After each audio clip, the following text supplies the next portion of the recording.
Y ya es un gusto tener aquí en Ciudad Viva a Sergio Blanco. Ya lo habíamos presentado, un dramaturgo, bueno, uruguayo, pero ya de nivel internacional, muy reconocido y que está presentando una de sus obras, hay dos más en cartel, y además se enmarca en el Festival Internacional de Artes Escénicas, ¿no, verdad? Bienvenido, un gusto. Muchas gracias por la invitación. A presentar una obra que es, digamos, removedora, distinta, y que además no solo tiene personas, ¿no? También tiene animales, ¿no? ¿No?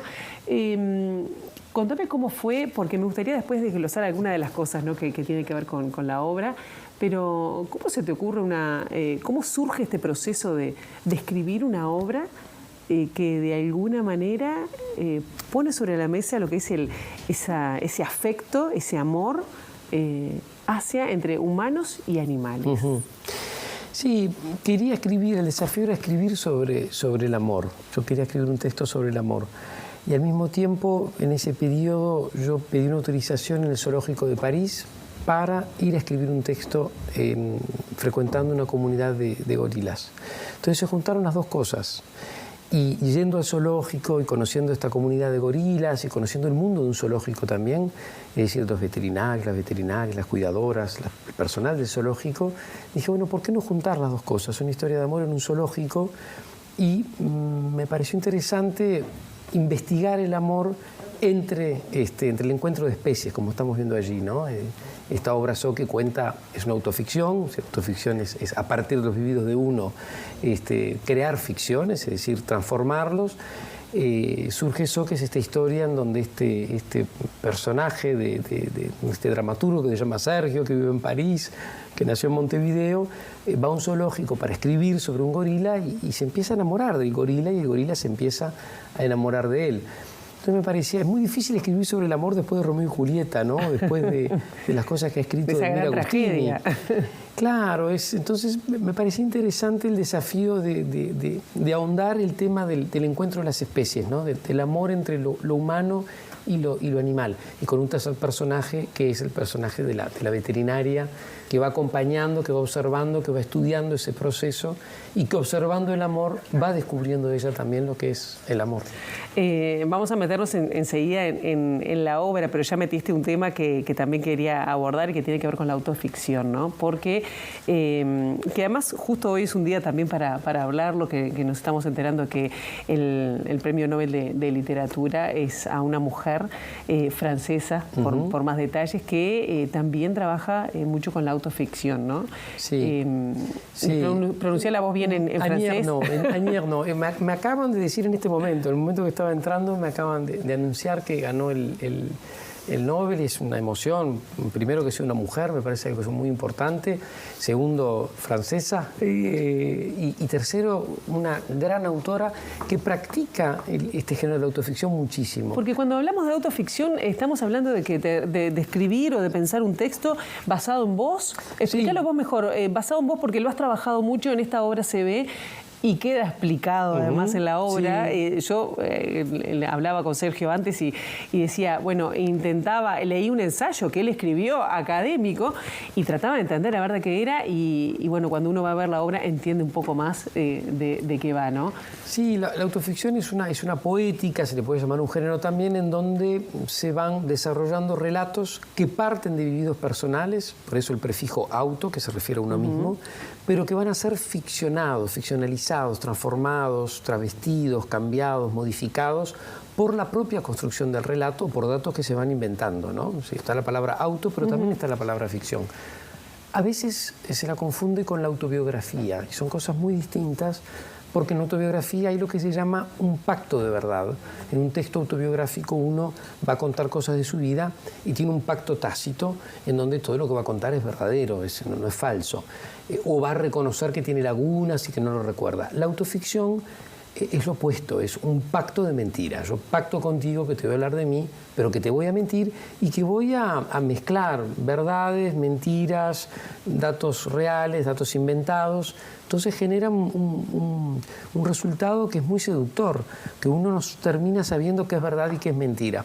Es un género que, si bien el término autoficción surge en el 76 por un francés, Serge Dubrovsky, que inventa el término, no inventa el género que existe de mucho antes, ¿no? En que yo en este ensayo que tú citas, y en un libro que he escrito de teoría, un libro académico sobre la autoficción, lo sitúo en el origen del principio socrático de conócete a ti mismo, ¿no? Es decir, que la autoficción se practicó siempre, San Pablo, claro, pero a veces el nombre le da como otro carácter y otra identidad, ¿no? El nombre nos permite reconocerlo, estudiarlo, problematizarlo, es el mecanismo del bautismo, ¿no? Lo que puedo bautizar, por lo tanto, a partir de ese momento lo puedo pensar y pero lo practica San Pablo en las epístolas, lo practica San Agustín, después está Santa Teresa de Jesús, Rousseau, lo practica Rimbaud, lo practica la novela francesa. ¿Por qué lo tomaste? ¿Cuándo lo tomaste y por qué te resulta como útil para hacer este trabajo que vos hacés, no solo acá, pero de dramaturgo en general? Sí, bueno, a mí me tentó esta idea de empezar a trabajar con mi propia historia, con mi propio cuerpo, con mis propios vividos, pero en ese mecanismo siempre de traicionar y de no ser fiel al documento.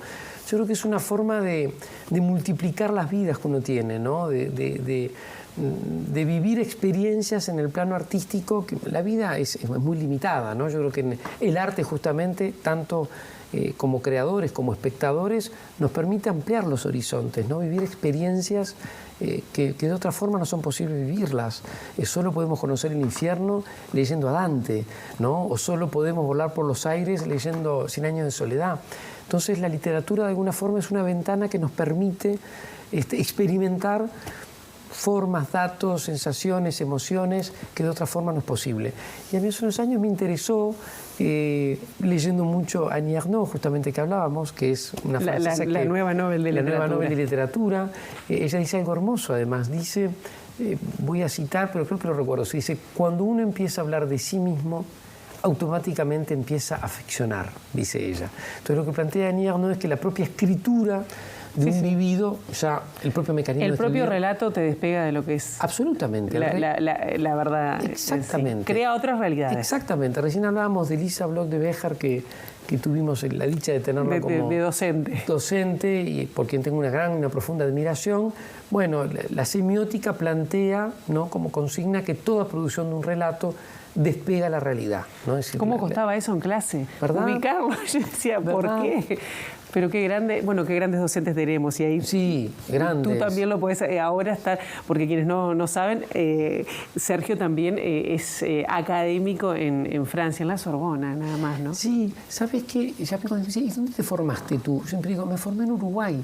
Yo me formé en el Liceo 18, en la Escuela Bélgica, en el Bausá y en nuestra universidad, que es una de las mejores, al menos que yo he frecuentado, y he frecuentado varias en el mundo, y cada vez que vengo aquí a Uruguay y que doy un seminario, una clase, o que soy invitado a alguna universidad, siempre quedo muy impactado con el nivel que tenemos. A veces no lo reconocemos, ¿no? Tendemos siempre a ver lo de afuera y no somos conscientes que tenemos una universidad excelente y un sistema educativo excelente.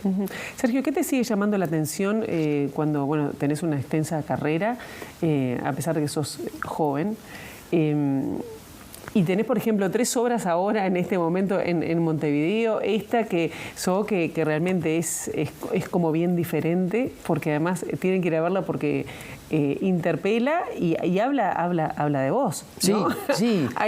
Los actores se desdoblan y dicen, no, porque Sergio nos dijo que teníamos que decir esto y se meten en la obra. Es muy, muy gracioso. Lo interesante, que esto es también interesante en la autoficción, es que uno habla de uno, pero está hablando del otro, que es lo que propone la autoficción, que no es un encierro ególatra o narcisista o de solamente encerrarse en la problemática de uno, sino que la autoficción profesa que hablando de mí, estoy hablando de los demás, que eso es lo interesante, ¿no? Walt Whitman dice algo hermoso en tanto a mí mismo, dice, todo lo que diga de mí, también lo digo de ti, porque cada uno de mis átomos es tan mío como tuyo. Se adelantó a la física cuántica esa noción de que compartimos átomos. Entonces, hablar de uno también es hablar de los demás. Y contrariamente a lo que se piensa, que a veces se estigmatiza la autoficción como un procedimiento narcisista o de hablar de uno mismo, es todo lo opuesto, ¿no? Hay otra frase hermosa de Montaigne que decía, si la gente se queja de que yo pienso sobre mí, yo me quejo de que ellos no piensan lo suficientemente sobre sí.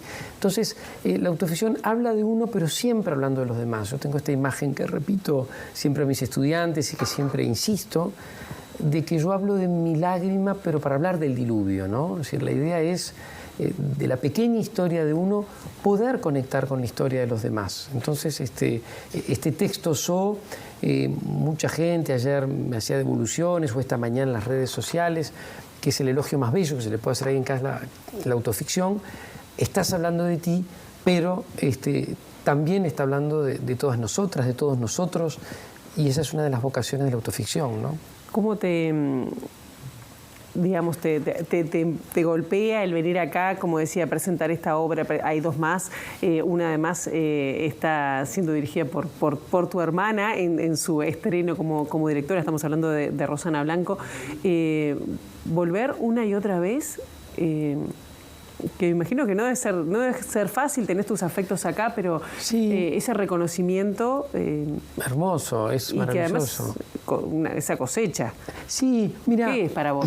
Es hermoso estar acá en Montevideo y poder tener 3 obras en cartel: Slaughter en La Gaviota, que va los domingos, que es mi primera obra de teatro escrita hace 22 años, tener So en el Teatro Solís, con El Pícolo, que es mi última obra, estrenar pasado mañana La Comedia Nacional, un texto mío, El Salto de Darwin, que pertenece al periodo de la mitad. Eso te iba a decir, habla de 3 etapas tuyas distintas, ¿no?, de creación. Muy distintas. Slaughter es mi primera obra escrita hace 22 años, es una ficción.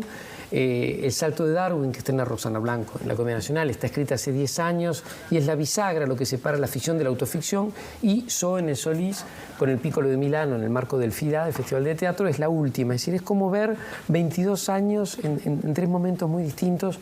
Eso es muy emocionante.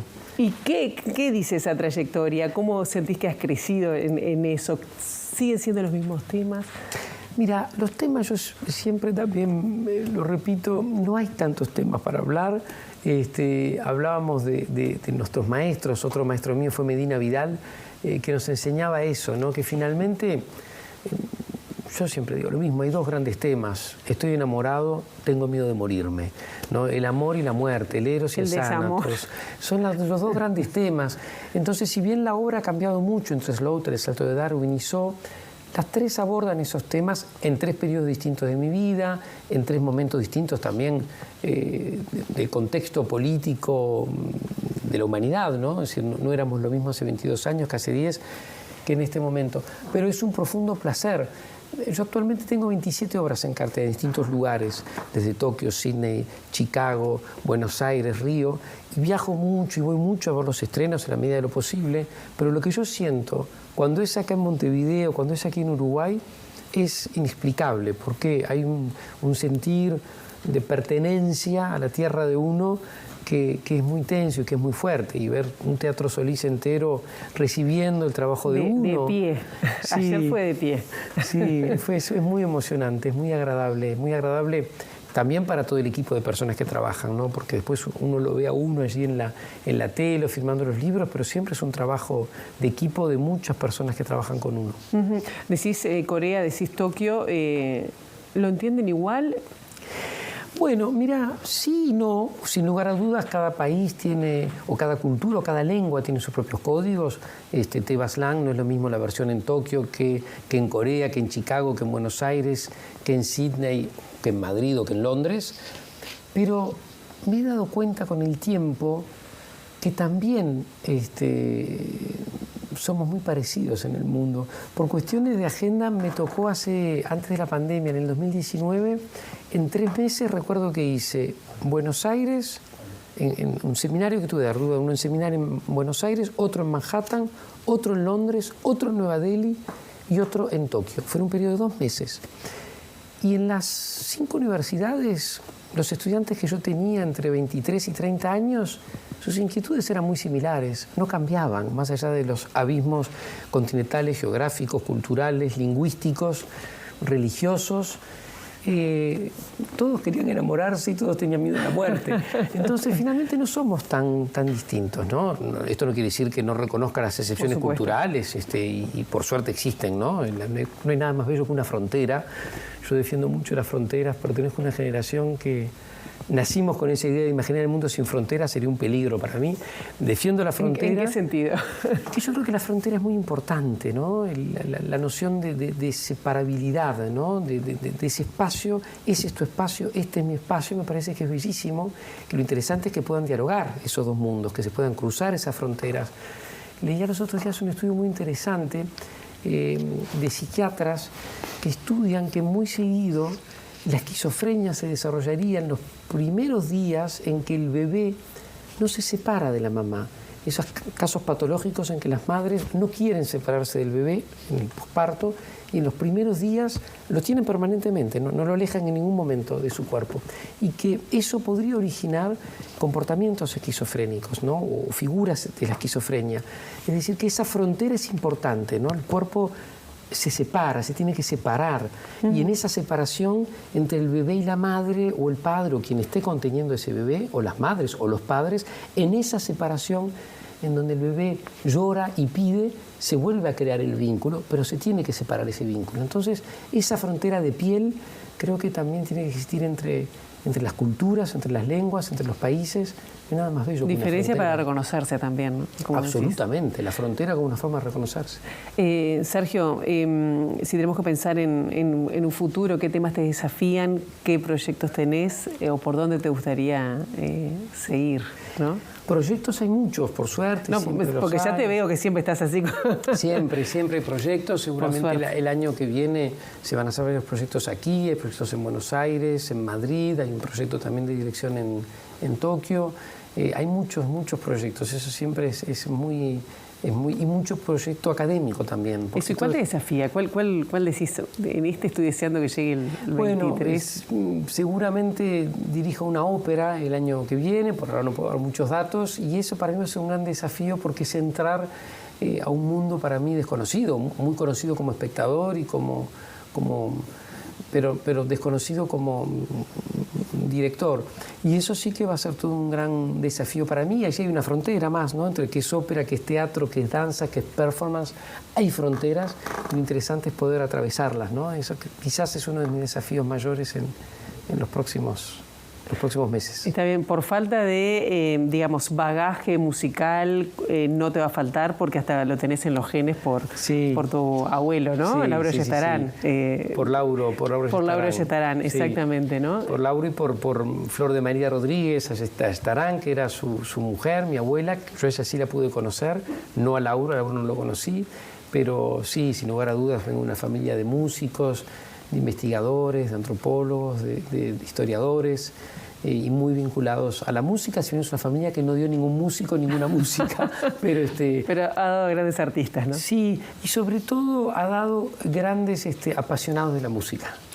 Bien, y lo vimos en la obra, Sí. Hermoso. No sé si por un tema generacional, pero la música también conmovió e hizo a la historia, ¿no? Yo siempre digo que en las obras la música es como la temperatura, ¿no? Hay una temperatura acústica, entonces me interesa pasar de algo pop a algo más melódico o algo más clásico como Schubert, ¿no? Es ese momento que estamos viendo en las fotos, ¿no? Sí. En que él le hace escuchar Schubert y se emocionan escuchando Schubert, y sobre todo, que para mí lo más bello del arte es que Schubert compone esa melodía mientras está muriendo. Sí. En el momento más terrible de su vida compone uno de los fragmentos más extraordinarios que existen musicalmente. Y quizás el arte tenga esa vocación de poder curarnos, poder sanarnos, no solamente a quienes escribimos, no solamente a Schubert, sino también a quien está escuchando a Schubert siglos después, A ¿no? resignificar lo que estamos viviendo, sí, con esa cuestión de belleza.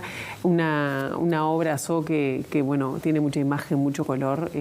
2 días más para verla. Hoy y mañana. Jueves y mañana a las viernes, 20 horas, ¿no? A las 20 horas en el Solís. Las entradas se venden por Ticantel o en las boleterías. Y vamos a hacer esto, vamos a regalar 2 invitaciones para esta noche. Bueno, la producción divino. me va a matar, pero para celebrar, porque el FIGA es un lujo que tiene Uruguay, festival durante 10 días, grupos del mundo entero que y además están aquí son actores Montevideo. italianos. Realmente vale la pena, que podía preguntarte, pero ya no tenemos tiempo, de por qué mantuviste este equipo, pero realmente es un deleite, ¿no? Un placer, Sí, así que los 2 personas damos invitaciones para esta noche. Cómo no, queda anotado acá y lo vamos a seguir promocionando. Sergio Sergio, muchísimas gracias, mucha suerte, buen retorno Bueno. para allá y para acá, cuando vuelvas. Te vamos a invitar. Muchas gracias.